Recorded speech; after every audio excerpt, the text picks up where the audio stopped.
संवेदनशील असलेल्या सांगलीमधल्या मिरज शहरामध्ये सुद्धा बंदोबस्त तैनात करण्यात आलाय।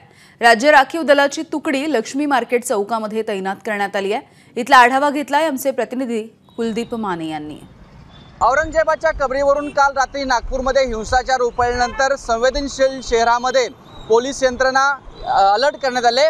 आपण सध्या मिरज शहरामध्ये आहोत। मिरज शहरातील लक्ष्मी मार्केट परिसरामध्ये आपण जर पाहिलं तर राज्य राखीव पोलीस दलाची एक तुकडी कोल्हापूरमधून आलेली एक तुकडी या ठिकाणी सकाळपासून या लक्ष्मी मार्केट परिसरामध्ये तैनात करण्यात आले।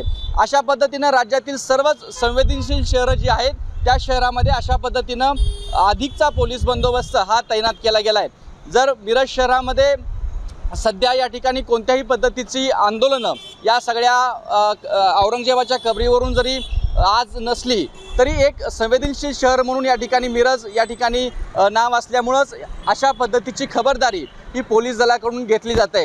तर अशा पद्धतीनं राज्यभरामध्ये आज या संवेदनशील शहरामध्ये अशा पद्धतीनं ठिकठिकाणी पोलीस बंदोबस्त जरी वाढवण्यात आला असला तरी राज्यभर या ठिकाणी सर्वच या ठिकाणी विभागाकडून शांततेचं आवाहन सर्व समुदायांना केलं जाते आणि त्यामध्ये मिरज शहरामध्ये देखील या पूर्णपणे आपल्याला या ठिकाणी सध्या जरी शांतता असली तरी खबरदारी म्हणून पोलीस यंत्रणांनी एक राज्य राखीव दलाची एक तुकडी सध्या मिरज शहरामध्ये तैनात केलेली दिसून येते। कॅमेरा पर्सन योगेश सोबत कुलदीप माने, एबीपी माझा, मिरज, सांगली।